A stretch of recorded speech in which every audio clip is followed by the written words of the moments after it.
Hi, I'm Karen Quinn, co-founder of TestingMom.com.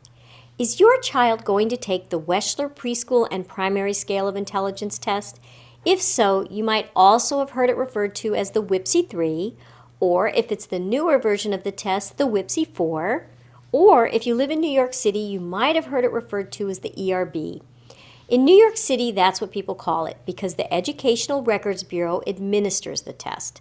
But the test they are giving is the WPPSI, which is essentially an IQ test for very young children. The WPPSI is a verbal and performance-based IQ test that's often given to assess for gifted programs and private school entry. It's administered to children ages 2.5 to 7.5 by a psychologist, and it takes 45 minutes to an hour depending on whether or not all the subtests are being given. For each section of the test, children start out with easier questions, and they keep going until they miss 4 or 5 in a row.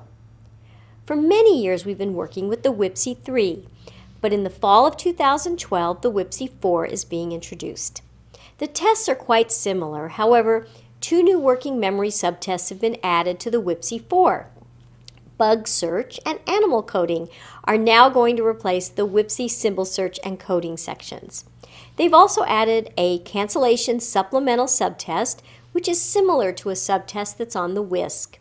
Illustrations on the WPPSI-IV have been updated as well.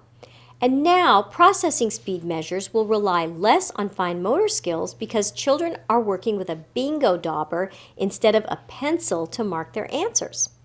So let's take a look at a few questions that are kind of typical of what you might find on the WPPSI-III or IV.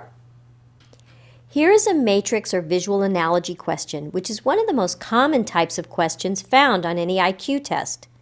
The child must decide what the relationship is between the figures on top, then choose an answer that goes in the empty box that will create the same relationship between the 2 figures on the bottom. Here, webbed feet are to a duck as bird's feet are to a bird.